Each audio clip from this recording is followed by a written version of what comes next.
Holy Saturday. What in the world, Jesus, were you doing on Holy Saturday? Or better said, what in the hell were you doing on Holy Saturday? Or what in the earth were you doing on that day? Some people think that, well, Holy Saturday, it's kind of just this waiting day between Good Friday, the crucifixion, and Easter Sunday, the resurrection. What was Jesus doing? Was he merely sleeping? Well, perhaps something far more glorious was going on. The ancient creeds, the Apostles' Creed and the Athanasian Creed say that he descended into hell or descended into the netherworld, the under regions. In Ephesians chapter 4, it says that he descended into the earth, the lower regions of the earth. What was Jesus doing when he went into Sheol, Hades, the grave, the pit? Well, we find out in 1 Peter chapter 3 and 4 exactly what Jesus was doing.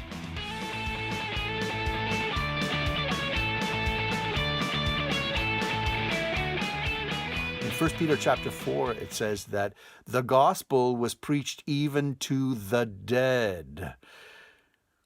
Why did he preach it? That though they were judged according to the flesh, the dead were judged according to the flesh, as all must be judged, so that they might live in the Spirit as God does. When Jesus died, we died. One died for all, therefore all died. We died with him when Jesus died. And when he descended, we descended with him. And there where he descended, we were, and we saw him for the first time for who he truly was. He preached the gospel to us, the dead. And some people will say, well, that's only people of faith, brother. It's only the goodies. Well, in 1 Peter chapter 3, we find out it is far from just the goodies.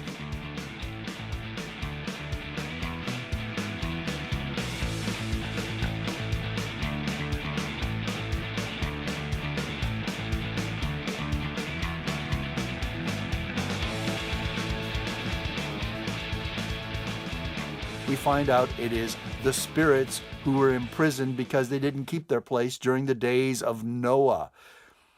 Those people who during the days of Noah were so wicked and evil that they had to be wiped out by a flood. God wiped out these people and Jesus preached the gospel to them. Their flesh was taken away from them. That's why they died, that they might be judged in the flesh, their flesh might be taken away, and they might be given life in the Spirit, that they might hear the gospel for the first time and go, whoa, this is good. Wow, Jesus, this is what you've done. You've forgiven me. I was so wicked. They see themselves for who they were and see themselves now for who I am because I'm here in you, Jesus. Yes, Jesus preached the gospel to the floodies, the wicked ones. And these work as metaphors, symbols for all wicked ones, even the Saudis, the Sodomites, the Gomorrahites, the wicked ones who were wiped out by fire and brimstone because they were so wicked. That their flesh was taken away for a specific purpose. The wrath of God has come against the flesh because the flesh is not who we really are. That we might live according to the Spirit. This is Jesus' purpose of Holy Saturday. That we receive the message of the gospel, the good news himself, receive Jesus himself. Yes, when Jesus descended, we descended with him, and there he preached the gospel to all. Mystically, we were all united with him. Past, present, and future people from before the cross, at the cross, and after the cross, we were all there with him. The really, really baddies, the Saudis, the floodies, and maybe even the Hitleries. Maybe even Hitler, I wouldn't be surprised, was there. I have a song coming out with my band, The Glorious, called Hugging Hitler, Hugging Hitler, Hugging Hitler, Hugging Genghis Khan, Hugging Vlad the Impaler, Hugging Mao Zedong. Jesus was hugging everyone at that time, showing them who he was, showing them his wounds, his hands, his side, his feet, showing them, this is what I did for you because I love you. And this is who you really and truly are. And they might see themselves truly for who they are at that point through the eyes of Jesus. Maybe even Judas was there. Oh, I wonder about that story. Was Judas there? Was maybe he the first one to hear the gospel message in Hades? Jesus says to Judas, Judas, do you love me? Judas goes, no, Lord, you know I betrayed you. Judas, do you love me? But Lord, I saw you. Judas, do you love me? Yes, yes, Lord, I love you. What Jesus says to Peter some days later, maybe Jesus said to Judas first.